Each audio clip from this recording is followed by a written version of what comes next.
Ladies and gentlemen, prepare to be motivated by your host, Reverend John Wheeler! Now shut up! You shut up! Sit down! Shut up! Shut up! Welcome, friends, to this very important emergency podcast. The death toll from the winter storm has skyrocketed to numbers that I haven't looked at, and I don't care about. No, it's not an emergency podcast. I just thought that maybe if I wore a tie and was doing it by myself and then came in really hot like that, you'd maybe believe for a second that something important or bad was happening. But why in the world would you make an emergency podcast? It's not live. The emergency would be long over by the time you'd listen to it. The whole thing is dumb the more I think about it. And the lesson here is, don't think about things. But I can't help it. I do. So I'm doing this one just by myself right now. In case you haven't noticed, I guess this is happening across like most of the country, but I mean, Minnesota really got shit on with snow in the cities. Like, so often there's these giant things that just destroy Buffalo, New York, and sometimes like Texas loses power because, you know, things like regulations on giant businesses whose only job is to cut as many costs as they possibly can on just a giant zero-sum game on the race to the bottom. Apparently, they cut a lot of corners with Texas's power grid. Turns out that all you really have in the weird libertarian wet dream of freedom is the freedom to get fucked over by everybody with more money than you. Which sounds a lot like everything else, except for you just give up any recourse you have against it. Maybe I'll go shoot them. Yeah, I'd do that. That works. Why haven't you done it? Why haven't you done anything about it? Because they're like, this is better than where other places have it. It's like, yeah, and then you just believe it. You know where else they do that? Countries like North Korea. Like, they think that living here is worse than living there. And yeah, it's stupid here, but I mean, come on. Like, it's better than North Korea. I'm sorry. Maybe that's racist. No, it is not racist. The living conditions brought on by a horrifying regime are not racially rooted in anything. It just so happens that it really got wild over there, and that's what can happen. You know, if you put too much faith in the Texas Power Commission having absolutely no checks and balances on it, eventually it just turns into North Korea. That's the lesson here. But no, Minnesota is snowy enough where I've actually been literally sleeping better because I get home from work and then have to, like, every single day shove a snowblower around and then go use a shovel to get the edges of things that the snowblower can't reach because it is a giant monstrosity that used to belong to Alexis's parents. It was very nice of them to give us their old snowblower, but it is one of those things where it's very old, but it's very big, and it kind of falls into that category of they don't make them like they used to, which is why it still works. And it was funny, not in that sour grapes, my thing's bigger than your thing type of way. You know, I don't roll like that, but it was kind of funny hearing like a handful of people be like, oh, this kind of snow you can't use a snowblower in. You actually have to shovel, and it's like it just wrecks your back and everything. And I'm like, this kind of snow is the only reason that I own and maintain a snowblower. It is because it will like crack a shovel in half and break my back. But that is the nice thing about the ancient fire belching snowblower that we have, is that it has no problem with these conditions. I mean, there is a Stephen King short story written about that fucking snowblower. Like, it is like the Mr. Bone Stripper from Nothing But Trouble, which gets referenced on this podcast a lot. And if you haven't watched it by now, you're in dereliction of duty as someone who is misguided enough to be a fan of whatever this is. I had another joke about the snowblower. There's a Stephen King short story written about it. And shit. I think I left it as a Facebook comment somewhere. Oh, well. Anyway, like, I don't always yell about this kind of stuff because mostly the winter doesn't bother me. I do get a little homebody-ish, but what the fuck are you gonna do?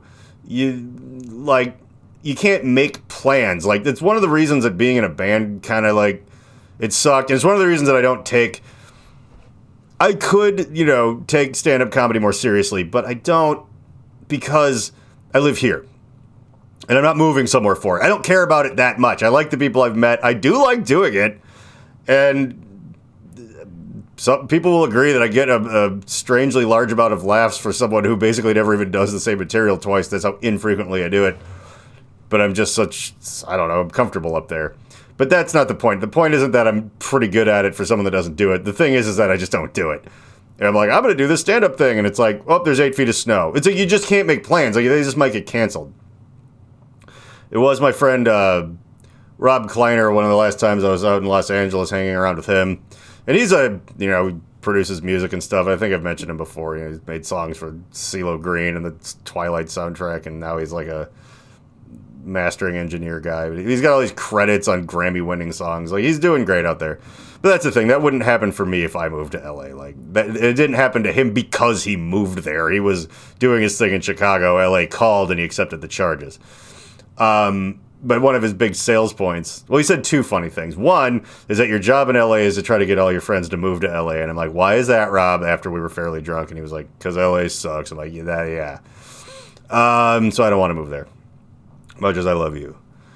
And then the other thing, but his other sales pitch was that, so you could plan a picnic for like 2025 and, on any day of the year and the weather will be fine. And I guess, like, the winters here make everything so fucking chaotic. And before anyone in Florida pipes up, it's like, you guys do have hurricanes and things. I know it's not as regular as the inconvenience of the snow around here. I know that. But, I get it. Just makes me more okay with plans falling through. Maybe you don't need to be so, obsessed with that. Also, in Los Angeles, like, you can't. Rob's thing was a little bit dishonest because it's like, yeah, or maybe there's a giant forest fire that just engulfs the entire city and your picnic is ruined. You ever think about that? Yes, you do, but you keep it to yourself because you're in the pocket of the LA Tourism Board. It's like, gosh, I really want to go out there where it's expensive and live in a tent and set on fire. Like, that sounds great. But yeah, I should also mention, one of the reasons that I hesitate to bring up the snow is everybody's like, see, you should move. I'm like, I don't. And it is no one person, if that's what anyone's thinking. Probably a bunch of people are. No, it's not really you. I'm really talking even more, because I can argue with people all day long, and it's fun. And my apathy wins out over everything anyway. It's like, well, getting John Wheeler to move is like, hitting Eeyore with cattle prods. It's just like, come on! It's like, no. Like, I'm an angry old circus elephant, and I'm going to sit right here in the dirt. And all the hobo clouds could try to attach ropes to me, and it's fine. I'll go for a drag. I don't really care, but I'm not moving myself. But the people I wanted to make the most fun of right now in this snowy hellscape are everyone that moves somewhere that's like definitely not California or whatever, but is like also like sub Florida. Like, Florida has its moments, it's a lot of it's just Detroit with palm trees. And but it is interesting that the northern part of it is the South. The central part of it is Florida. It's its own weird thing, and there's like no rules about taxes or how many cars you can flip or properties you can.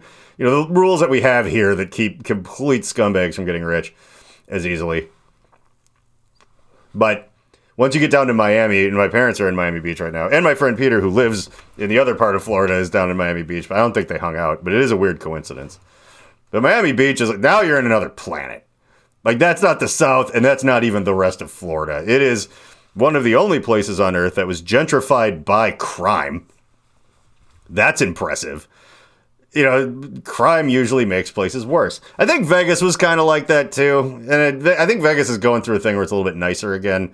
But it's had parts where it's like, if you're off the strip and like most of the rest of civilization there was pretty shitty. But I think it's kind of like, and correct me if I'm wrong, anyone that lives there. And I know some people that have moved there. I think most of them have moved back, but whatever. But I think it's going through a bit of a thing where it's a little better. But nevertheless, yeah, Miami is alien. It was a city built by cocaine. And I guess that's the thing. Like, it's not like, carjackings and just bullshit. Like, oh, let's go damage people's property because we live in an apartment. Boo-hoo. Whatever. Like, that kind of stuff makes places worse. Like, spray paint and petty robberies and things. Yes, it turns where you live into a dump and not a cultural mecca. But big business crime, cool crime, like, yeah, I don't know, like flying in the very best cocaine from Colombia or Peru or wherever. Yeah, that built up the kind of area where it's like, hey, you better watch your step there, buddy.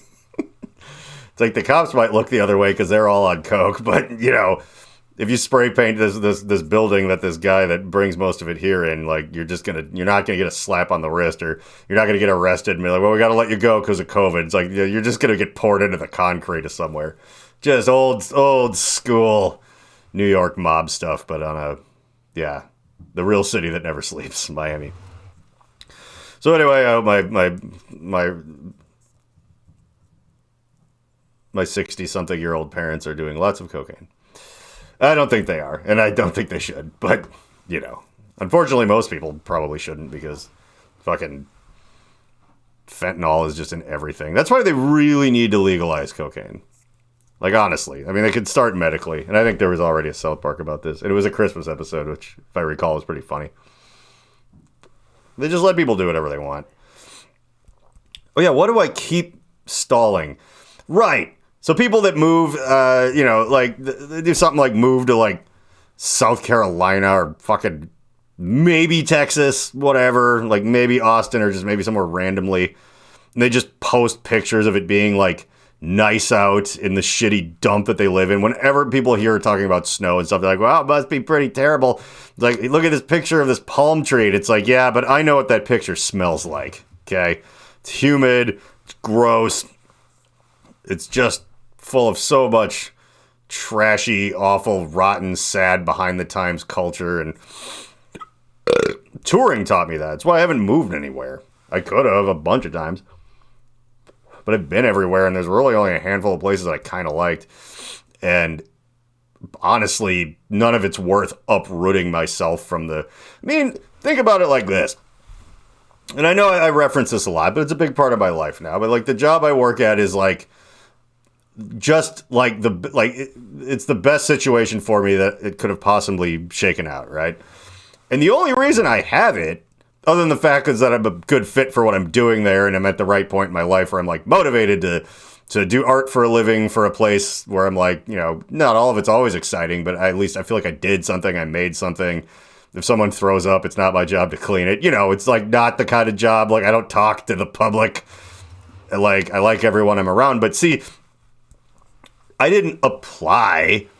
I didn't even turn in a fucking resume. Like, I know someone that works there who was kind of like, hey, I think there might be kind of an opportunity to work with this place a bit. And then when it kind of came up that they were looking, and my job isn't really the one that they were looking for. I kind of retrofitted a little bit, but I think it's good because I'm being utilized better for them, and I'm being compensated decently, and it's all good. But it was just because a friend I've known forever is like, yeah, like, you can give this a try. And it's like, I didn't have to, like, yeah, again, like, I didn't turn in a resume, I didn't do anything. Like, I just talked to my now boss for like 10 minutes. And it's like, okay. And it's like, you can't do that somewhere that you move to. And that's the thing with all that. I was like, move here, and it's like, yeah, but then I'm only going to know you. And you're like a waitress, you know what I mean? Like, it's like, yeah, okay. Like, I fully admit that, and maybe it's within my power. Like, I've never really, like, tried, I'm going to apply for places with resumes and just walk into somewhere. Yeah, that's the other thing. I knew where I was walking into. I'm kind of familiar with the various offshoots and sub-businesses and things that are connected to the entity that I'm involved with. Like, I get it, I understand it. I'm like, okay, and I knew that it wouldn't be like a scary, mean, sad, frustrating place to work like so many places are. Like, rather just basically cold calling wherever, I work at a Minnesota institution, and I don't think that I could do that in, like, Missouri or wherever is a little warmer than here. Like, I could just move to St. Louis, like, oh, the winters aren't so bad. It's like, cool. Like, I'm just gonna, like, what, like, look on the internet for, like, an overpriced apartment to rent, find a roommate or some shit like that, and just, like, start applying to jobs. Applying to jobs, my God. But yeah, every part of my life that's good completely revolves around the fact that, not that I live here specifically, but that I stayed where I've been. And I understand that doesn't always work for everybody. I know. There's a lot of people who are like, oh, yeah, like maybe they're the exact same age as me or whatever. And they went through similar channels and they're just like, everything sucks. It's like, I'm still just like grinding away. It's like I either like went to college and now I have this boring thing and I'm paying off the debt, or I didn't go to college and now I'm just like always stuck just doing shitty stuff. It's like, yeah, understandably, I'm a clever little monkey. And I definitely will say that anything good that's happened to me has also involved luck, but I've been living here sowing good graces, I guess, for like however many decades. You know, it's like I met the perfect woman that I married because I've been here. I know people here. I have become a fixture here. And I'm lucky as shit that I wasn't born in a complete dump, because I might still just be there. Like, I might just live in some rural Alabama town where it's like delivering for fucking Grubhub or something is the only thing I could possibly find to like do. And they'd be like, oh, we're cutting your hours. And it's just like, yeah, I live in a place where there's a lot of things going on. So it's lucky. It's like, I wasn't born in New York, but living in Minneapolis, there's enough going on here that if you're someone who's like a person about town and you do things that people notice and you learn things and you turn around and do more things of the things you've learned and meet people and impress them or whatever, it's big enough where there's a lot of opportunity, but it's small enough where you're not just gum on the bottom of someone's shoe, like in a giant city like Los Angeles or New York or London or wherever. And I don't know. I guess I'm showing some gratitude to the universe right now. Gratituding, as the wife and I call it. Like, yeah, like I'm a bit of a go-getter in my own weird way, I suppose. But also where I am was kind of perfect for me. You know, it's not too big, not too small. And then the groundwork of many years of doing everything, I'm not going to say right, but doing everything so it's like, we know who John Wheeler is, and we like him, and we can trust him. Like, oh, I've heard that name. Oh, he's good at the things he does. Like, that's great. You're nobody when you move somewhere new. It's keeping me out of a lot of trouble. I don't want to pull a Don Draper and show up with like a different name somewhere brand new with like no credit score or whatever. Like, that sounds like fucking hell. And it might have been different in the mid-century America or whatever, but it's like now it's like, again, like all the things I do, it's like I don't have, like I went to a little bit of college, just enough to be an elitist snob. But honestly, it was a couple years of community college, and I learned some things while there. And I met some people that steered me into an interesting path, kind of. You know, hooked up with some broads. You know, it was fine, but it's certainly nothing that I can even put on an application unless it's part of it's like a little bit of a tiny support beam for a much bigger lie about how I went to some college that doesn't happen to exist anymore. Just like everybody's junior high girlfriend that lives in Canada that they made out with. And like, oh yeah, it turns out that everywhere you've worked and everywhere you've gone to school conveniently is a place that is shut down and has particularly difficult records to find. I'm like, ain't that some shit? However that's stated, by the way, if you've never thought of trying that, it actually works. I just didn't have to do it this time. Again, because I have a network of friends and well-wishers and people that I enjoy being around, and, you know, it all kind of worked out. So I'm not going to move somewhere warm. I'm going to deal with the snow. And you might ask, why, you know, what about like Colorado or somewhere like that, you know? And I'm like, well, there's still snow there, so that doesn't fix anything. I don't know why we're bringing that up. You talk a lot for a silent audience. But, well, you know, like, oh, there's weed in Colorado and stuff. But that's the thing. Anyway, it's everything legal for me or nothing, or I don't care. Now, I would like weed to be legal here, just because I feel like everywhere that's happened, it's significantly improved things. Maybe not even things that would improve for me personally, but, you know, people have gotten in trouble, like people who are, you know, the cops. It would be nice if the cops actually were forced to start doing their job for real, rather than just like pulling over any car that looks a little beat up and going like, I think I smell weed. And then just randomly arresting people. And it's like, some of them might have been shady and on their way to do something shady. Sure, but that's random and that's not how justice should really work. And plenty of people probably weren't doing shit. Like, I would get, when I drove a more beat up car, I would get pulled over. And when I had weirder hair, they'd be like, do I smell weed? And I'm like, no, because, like, weed doesn't really do much for me. But even so, Like, I enjoy it on a certain level here and there. I once wrote a song called I'm a Sleepy Time Weed Boy, which you should Google and watch the dumbass video for that I just made by myself with a puppet. My wife's butt's in it, too. Because you have to have that. Because it was kind of a rap. That's important. But, again, maybe before bed. I only really like the sleepy kind. I just need to relax. I don't need to have paranoid conspiracy theories with a room full of, like, ex-military guys that are just screaming about, like, how there's these pedophiles here and there and everywhere. And, it's like, okay. I would rather go to sleep. So, I want it for the sake of making where I live very likely a better place. And I think we're overdue here.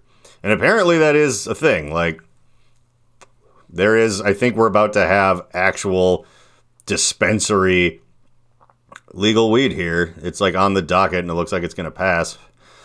And it's exciting because of where I work. And it's just generally exciting because, like, see, some people are like, yeah, well, Michigan legalized it. And it's, it's not like Colorado where everything got expensive and fancy. It's like, yeah, but here I think it will. For a couple of reasons. Why would we be more like Colorado? It's like, we didn't get in on it early enough, which is actually kind of good. I'm glad I bought a house and everything before this happened, just in case. It's another reason I don't move to Denver because it is just expensive and psychotic. Like all these tech companies move there and stuff. So I guess I'm glad I didn't move anywhere like there. And I'm also glad that they didn't legalize weed till after I bought a house. Maybe someone up there is looking out for me. I don't really know. I'm glad to be on that side of the fence. I know not everyone is so lucky, but, before everything skyrockets. And it's like, yeah, but what if you ever want to move? I'm like, well, that's fine. Like, because by the time I want to move, like, I'll have paid a lot of this place off and then be able to sell it for an ungodly amount of money in order to cover the ungodly amount of money. Once you're in the system, as long as you don't do anything stupid, or nothing terrible happens. I understand. Things can happen. But that's in the way. There we go. But, like, one of my favorite things that I always hear about is, like, when the people, like, basically, I don't know, boomers, that generation. It's like when they inherited something, they managed to get a house, and they did this, and they still managed to just screw it all up. And I think I don't even necessarily know if it's completely just ignorance. I think it was more avarice than ignorance. At least personally, whenever I've heard something like this, it's like, oh, it's just a foregone conclusion that of course we get a house and then another house from another relative, and then we make all this money and we sell one of the houses and whatever. But then they like over leverage something and lose everything because they feel like, well, we're just owed even more than this crazy amount of wealth that comes with all this like real estate and everything, and then they just can't believe it. They just can't believe it. They're stuck having to fight for things like everybody else. And it is always weird when you talk to people like that now who are all mad because they're like, yeah, everyone says boomers took all the money. It's like, I ain't got no money. But it's if you actually like interrogated that guy and be like, well, I did blow most of it. I did get a third mortgage because I was going to the dog track all the time. And it's like, oh, so you did have it good, but you're just an idiot. You just ruined it. It's not like, oh, I never got to cash in on that sweet, sweet deal. It's more like you're just a bonehead. And the only reason I bring that up is my goal for when I'm older, because I used to have slightly wilder, crazier goals, and I understand that I have to temper them with reality, some of which I wouldn't even really want to accomplish because of the amount of upkeep and work and discomfort it would all take. Like, oh, I'm in a pretty popular band that tours. I mean, we're not in private jets and a bus, but we're doing good. We're on our way. It's like, my body couldn't take it anymore. So my goals now are more like, I don't want to be like old and fucked up and broken and sad. Like that's an okay goal when you're 42, I think. Like I also, and mind you, this is CBD, not real cigarettes, as you might make fun when I'm about to say, my other thing is to like, live as long as possible. Do all of the healthy things and take all the supplements and perhaps even some experimental stuff that I can to be as young and spry as possible, along with exercising and not eating garbage. You can't just take a pill when you're doing that and it's going to fix it all. That's not a thing. But, combining that with every up-to-date thing that there possibly is and avoiding everything that we know is bad. How long can I be, like, in good condition and running around? And I hope for that to be a really long time, but I also don't want to be destitute by then. You know, so which is one of the reasons why it's like, you know, home ownership comes with some bullshit. It's like, yeah, it does, but here is the thing. It's like if this city gets ultra gentrified from legal weed, which I think we're due, I'm going to have wanted to have been a homeowner rather than someone who's just like, but I don't want to have to pay for a water heater. And it's like, and again, you know, me and my wife both have like upstanding full-time jobs, which if you're the kind of person that's like, but I don't want to pay for a water heater. Yeah, I don't know though. Like, if your rent skyrockets because weed becomes legal, which is something, ironically, a lot of the same people want, and then are like, yeah, but what if this, like, happens? You know, one thing that doesn't happen is crime doesn't go up. Although I do really hope that it does make it easier to get better drugs, because there's just no money in weed anymore, so it's like, you gotta keep that fentanyl out of your higher level stuff, or you'll be out of business. Because now it's a tougher market because it's like, oh yeah, we can just get weed. And that's mostly what everyone buys. Like really, like when people are like drug dealing, it's like, yeah, there's a lot of meth heads out there and stuff. But honestly, so much of these transactions are just weed. And so much of that just has to like go away. But then again, people are less destitute in getting into selling drugs because, you know, it's like, oh, well, like the only reason you're a felony that can't get a job is because of some weed bullshit when you were younger. So it's like, well, if that's not a thing, then maybe you can get that job at Ace Hardware or whatever, and maybe you'll become a manager, and you don't have to sell harder drugs just to get by anymore. And therefore, like, you know, getting the noses out of joint of other people selling meth who come and shoot at your house and wake me up in the middle of the night. Yeah, the you know, that house of cards falls. And like, weed is such a thing that's such a like I'm not that big of a fan of it. But it's like I just know that everyone else is. And it's like, so people will do anything to get this, you know, it is almost like alcohol prohibition. Speaking of which, like, it's this thing that everyone for sure wants. Like, not everyone really wants to do coke. Not everyone even really wants to do acid and stuff like that, but even if you do, you don't do it every day. It's just not and if you do it every day, that's a phase you're going through. It's like, no. Weed is a thing that just everyone needs to fucking muddle their way through life. You know, it turns out Adderall fixed me, which is a legal drug that I'm prescribed and costs almost no money. I actually did have a doctor's appointment to follow up on that. And it has fixed my life like a lot. It turns out that taking anti-anxiety drugs, you know, they made me fat. I've told those stories in other podcasts, although there's getting to be enough of them now where good luck rummaging through all that shit if you're like new and you want to, and don't start from the beginning, my God. But yeah, like people are like, well, Adderall is like a stimulant. And I'm like, yeah, but I sleep better now. You know, I just take it in the morning before work. I don't take it on the weekends. I don't need to. I could be a little bit more like distracted. Whatever it is about it, that's the thing that's evened me the fuck out. But for some people, that won't work. It's like they sort of might need something like that, but it's too speedy for them and it messes up their heart or something, or, you know, I don't know. Or they can't sleep and they don't eat. I obviously haven't lost any of that weight that you lose from taking Adderall, so, which means I'm supposed to be on it. It's not like taking crazy diet pills. Is this blurry? I don't even care. Maybe my eyes are just blurry. So some people, weed's the only thing that fixes their wagon. And it was funny. I would joke with my doctor that I wish that I was one of those people. It's like I don't need, you know, it's like I don't need a benzo to calm down or fucking a Percocet to really relax. You know, it's like I wish I was or a drink. Like, right, like just some people smoke and consume cannabis rather than drinking. And my God, I can't even imagine. I need a drink to take the edge off of how cannabis makes me feel a lot of the time. And I've mentioned that before. But the point is that it's not a magic bullet for me. It turns out it's Adderall, but Adderall's legal and I can get it. And, the other part, I told that whole thing, I wish weed solved all my problems, to my doctor, and he was just like, I'm a little jealous of those people too. I'm like, okay. Interesting to know. He's a good guy. But anyhow, it's a magic bullet for a lot of people, so they'll do anything to fucking get it. Like, it's weird, right? Because the old story of the reefer madness, people are just fiending for this drug and they'll do anything to get it. And when I just said what I said like that, it sounds like I'm talking like that, but it isn't. You know, it's not like meth or something where they're just like, I gotta get my fucking weed. But it is actually so important as far as making some people's life work and making them feel better about everything, that they do need it that badly. It just, you don't actually turn into the cartoon Dr. Hyde werewolf fiend that they depict in those things. And because it's not, you can take too much THC and cannabinoids and get sick. And a friend of a friend who seemed like a real amazing guy died from, I don't know, it starts with a C. It's this thing you can get from just too much weed. And damn, I can't remember what it was. But also a closer friend of mine, well, closer than that person I don't know anyway.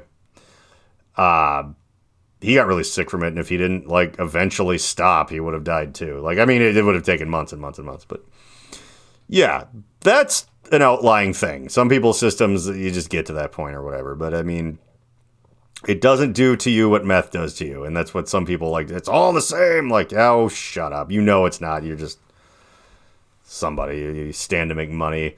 You're in bed with the cops, or church told you how to think. Whatever it is.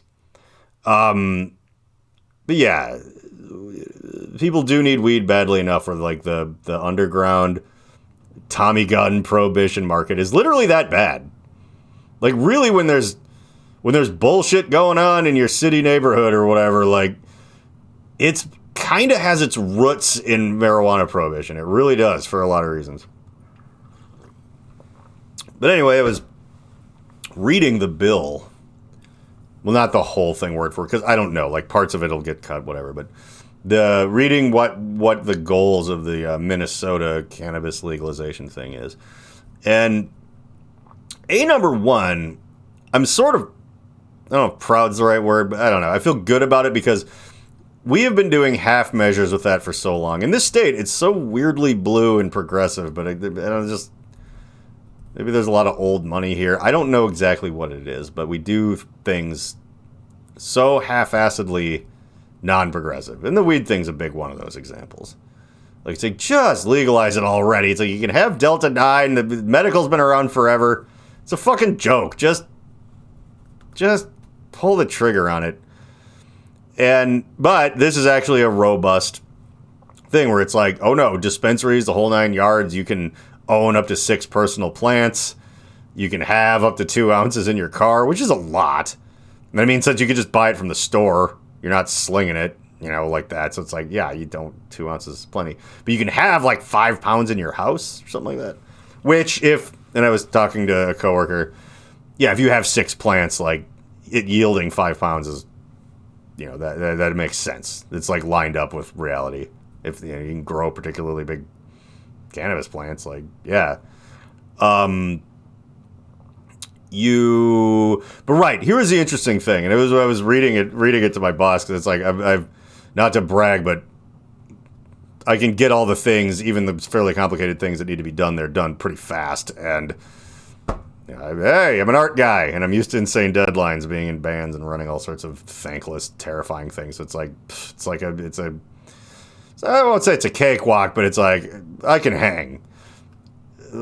As far as someone who has to produce media stuff, it's okay, this is done. It's this whole video, yeah.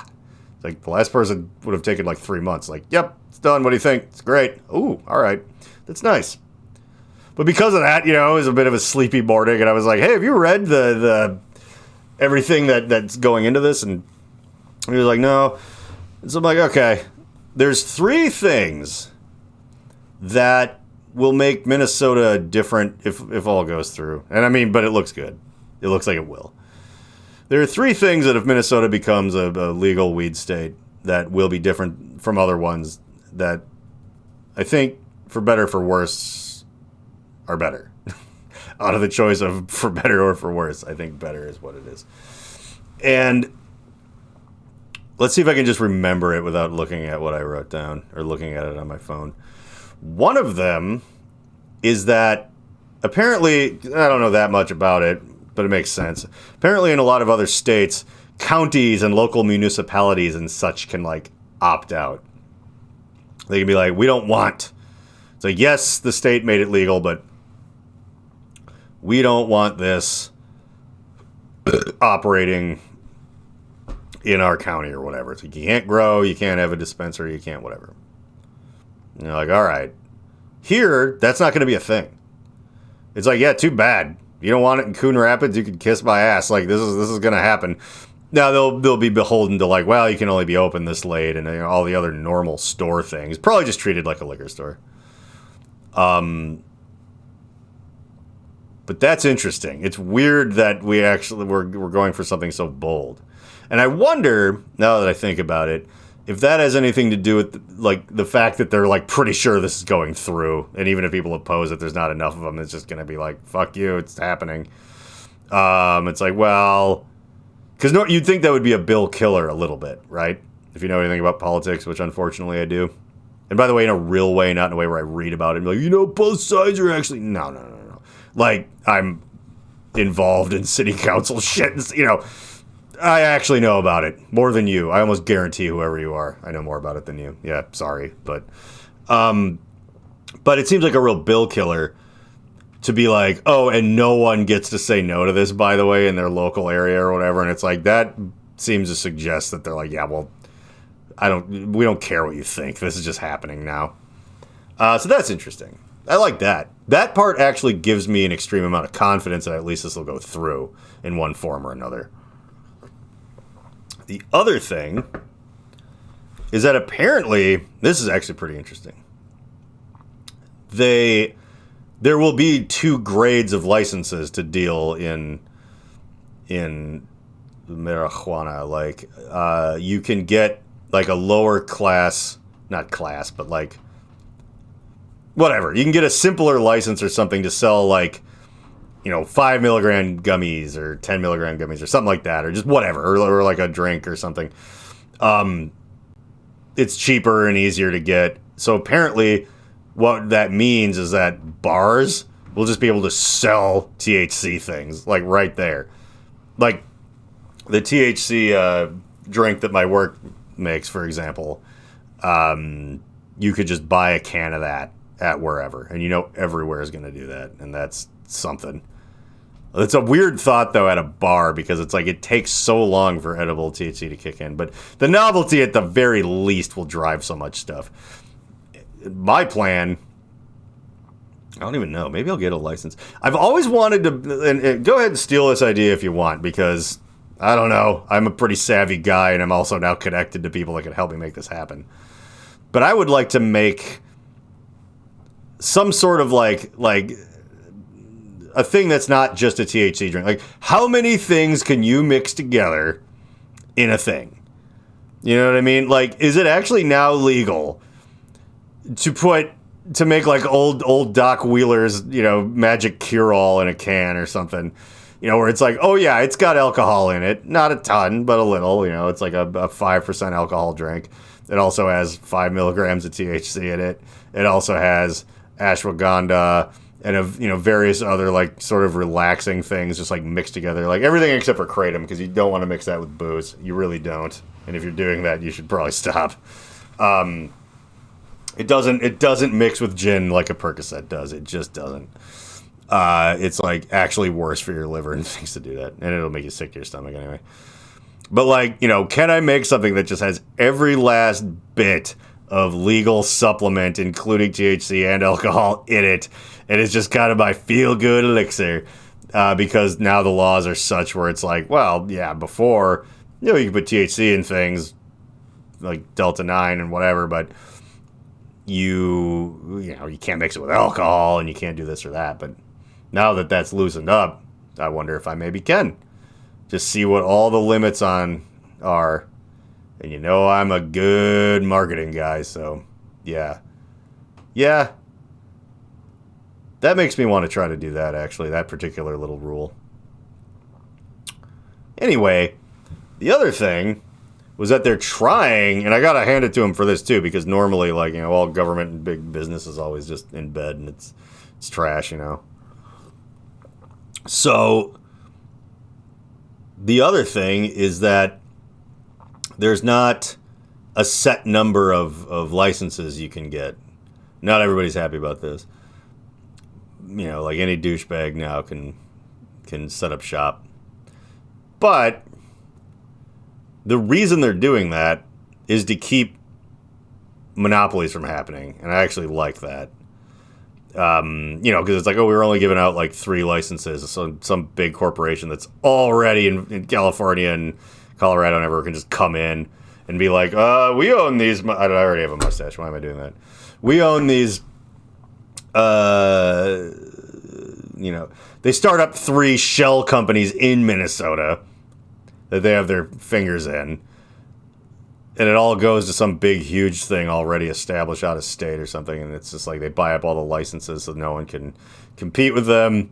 And it kind of keeps people out of the game. So it's sort of like, I have some farmland. I can grow some weed. It just keeps, you know what I mean? It's like everything else. It just causes this monopoly, this bullshit, where it's like one giant company owns everything. That's hard to stop. Ultimately, they'll find ways around it. And maybe there'll even be a little bit of crime. And I'm not saying this is great, but I wonder. Because there's going to be a lot of competing people running dispensaries. If you can just, if you have the money, you can go ahead and start one. Apparently there's a bunch of other things set up too, though. So it's like, I don't know what it is. It's like, yeah, but, you still have to buy and open all your own stores. So it's only going to be people with a lot of money. It can't just be like some guy that has one tobacco shop that's like the size of a phone booth is like, oh, I'm going to open a chain of these things now. It's like, I think maybe someone who already has a giant chain of well-known head shops that are being franchised out would probably end up having a boot on the face of a lot of other people, even if they could get the license to just railroad them out of business. If I were in that position, I would take it as a challenge, frankly. But yeah, so I really want this to happen. At this point, too, I'm also just bored. I would love to see what happens here. It's been interesting listening to the opposition because it's so, I like that Minnesota's a bit of a smarter state. We're a bit of a more educated type of place. And that is true. It's a real thing. Which is why it's also kind of a blue state. Sorry! Turns out understanding things makes you lean a certain way. Oh, well. And I mean understanding them for real, not knowing what they're secretly doing with the cabal of... Shut up. Go smoke more paranoia weed. But we understand things better, so the opposition to it's kind of been laughable.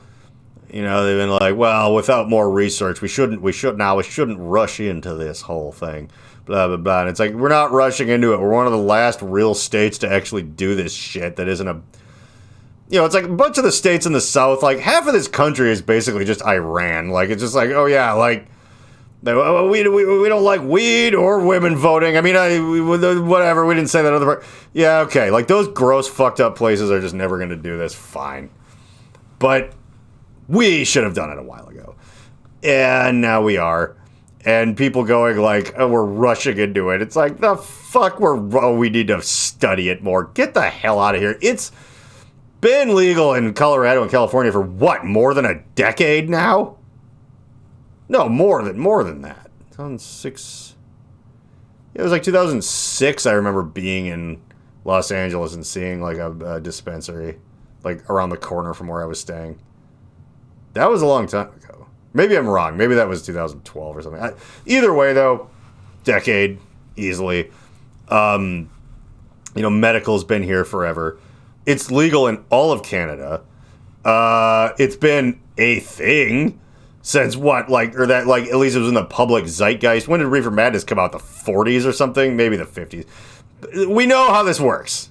We know it inside out and through. We know what it's like when it's legal. We know what it's like when it's not. We know, it's such a, we don't have a leg to stand on argument from people who,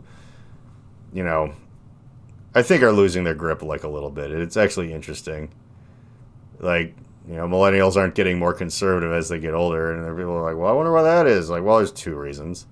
If you don't have anything to conserve, why would you, it's like, but I don't want to lose my chain of hotels. Yeah, nobody has that shit. So it's like, well, yeah, we don't care. Everything's the same as it was when we were fucking 18 years old, so why would we change our stance on anything? That makes sense. And then, I mean, to be fair, I've grown in wealth and power a bit, and I'm still kind of a big old lefty, and than more people are, I think, also in the younger generation, because information is available. You can look at hey, I think this is a bad deal. If you think about totalitarian, awful places, what is the first thing they do? Is they try to restrict the flow of information. The best we've been able to do with that here is just pollute the flow of information with conspiracy theories and QAnon and Alex Jones and Fox News. But the problem is people just are getting savvy enough where you can go like, well, okay, so we can't like censor and cut off the internet or whatever. But like, we're just going to fill it up with horse shit, which obviously worked a little bit before people realized that's what was happening. And then it led to 2016. But now it's like, okay, like too many people see through it. And that's what the opposition to weed here, that's my only reason I bring that up. It just feels like one of those too little too late kind of like, okay, well, we can't go like, it's the devil, because you know the audience here is not going to be like, yeah, the devil is a made-up thing by the Christian church, which actually, you know, oppresses women and burns them as witches and stuff under the guise of fighting the devil. How'd you get in here? Take that white hood off. Yeah, that ain't going to fly, so they got to try something that at least sounds reasonable. And tricking reasonable people is fucking kind of hard. Now, I should back up. I don't know if everyone is that reasonable. But anyway, what I should say is people who are a tad more reasonable can still be tricked, but it always only works once. That's the real thing.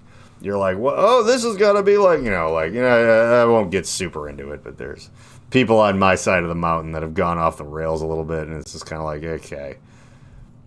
Like, I still have this weird feeling that certain political things that are based off of one's appearance and feelings are, being made so important was a trick handed to us by someone who wants bad things to happen to us. That's just my thought on that. And that is the problem, though. It's rooted in the right place. You can trick some people just by making up complete bullshit. You can trick people who are a little bit more educated by kind of like rooting it in a thing that sounds reasonable and going, and it's like, that doesn't work on everybody, but it definitely is divisive enough to be a tactic.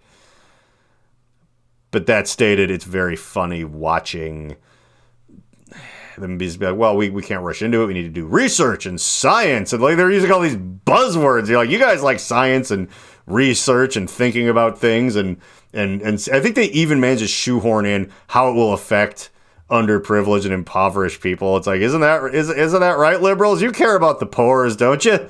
Don't you? Well, have you thought about how it affects them? And it's like, yeah, we have. Like, it's not going to allow you and your fucking jackbooted blue meanies to fucking stuff people in jail for no reason because of some trumped up weed charge bullshit. And you don't want to lose. Like, that's all cop union shit. But they're on the ropes, so it's funny. Like, I'm going to harp on this for just a little longer. It's funny listening to them try. Be like, how will it affect minorities that aren't doing so well? And we need to do science. And we need to do, like, just listening to them be like, see, we shouldn't do this. And, what is their opposition to it? Well, police unions. Like, they're fucking, again, as I said, I think I joked earlier. I can't remember what I'm saying. But that, the cops will actually have to start doing their job. Yeah, that's the thing. All they do is throw people in jail for weed. And it's a spaghetti at the fridge kind of move because, like, well, there's a chance they were involved in a drive-by because, again, there are people who the prohibition of weed almost reaches old-timey mobster levels. It's like, are there other drugs involved? Yeah, maybe, sure, but anything, there's a giant network of people selling something that's, like, illegal that everybody wants. It's like there's gonna be shootings and there's gonna be fucking shit. Like, that's just comes along with that kind of thing. Yeah, like if cocaine remains illegal forever, fine. There's never going to be that much, where people are importing it when they're flying it into Miami or whatever. Yeah, that's big criminal, like knee breaker, throat cutty business or whatever. But it's like here, the market just isn't that big. It exists. It's a thing. But it's not like how everyone and their mom, literally and their mom and their grandma at this point smokes fucking weed and it's illegal. And people got to get it there. And you can't call the cops when someone shorts you, so you gotta go shoot up their house or whatever. Like, yeah, it's connected to crime, but it's literally only connected to crime because it's illegal, if that makes any sense. You know how, like, murder is connected to crime, but, like, if it was legal, it still wouldn't be good? It's like weed is connected to crime just because it's illegal for no reason. And by no reason, I mean for a reason, which is so that the cops don't have to investigate actual crime, find missing persons, stop people from stealing your catalytic converters. You know, like holding people who fucking, I don't know, insider trading and stuff like that, like, or treat their employees shitty, accountable. Yeah, it's like we just go around chasing weed. And with that gone, it's like they might get funded a little less. But that's the thing. That would have been the way to handle this, by the way. A little defund the police thing.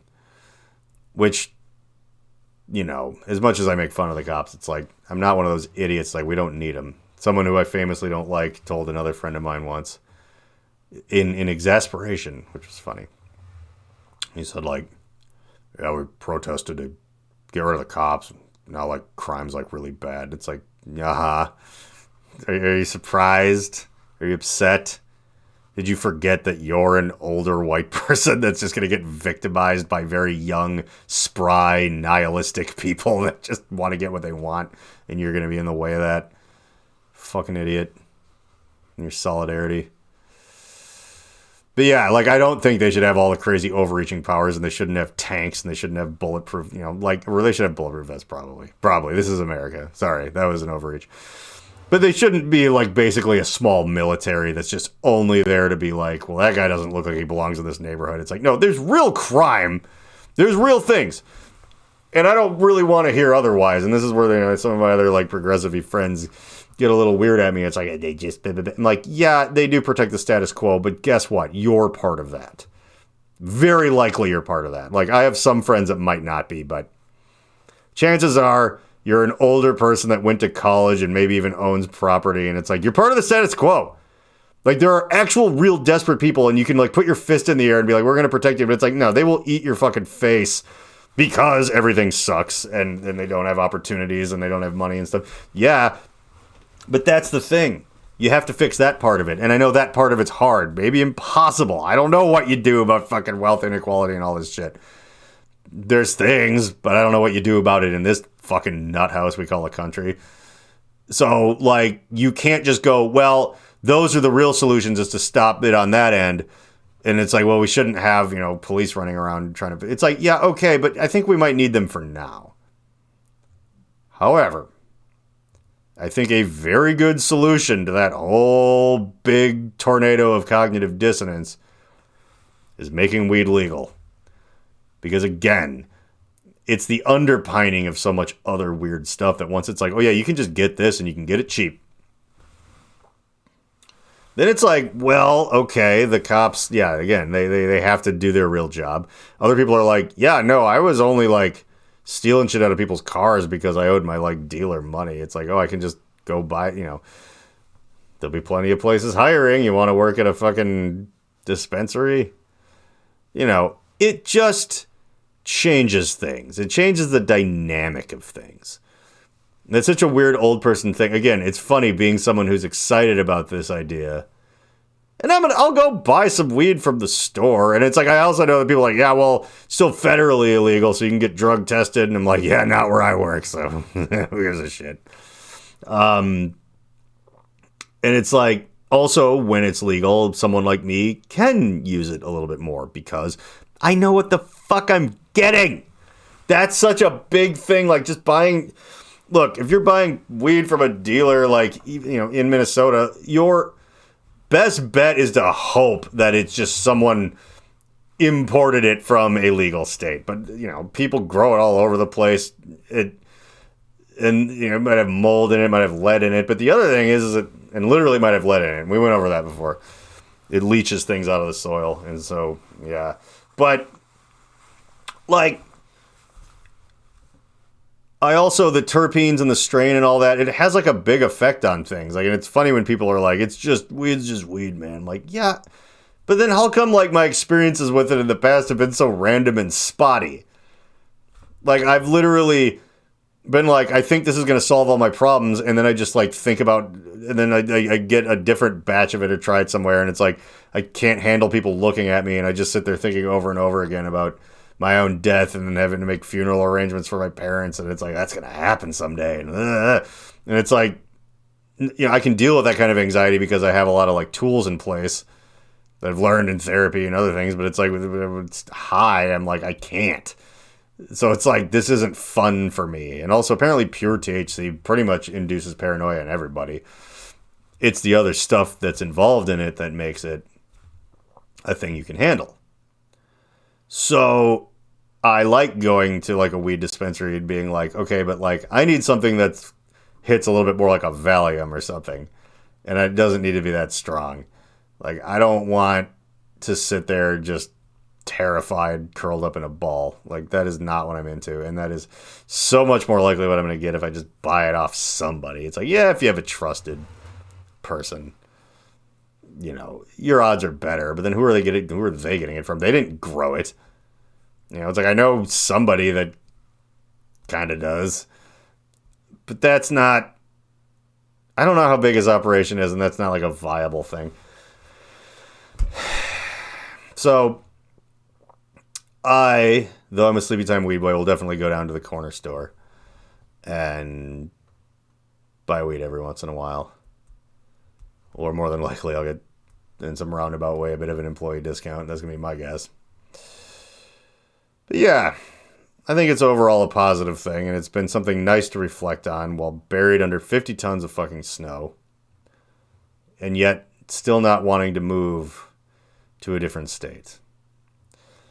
Now, a different country, that's different.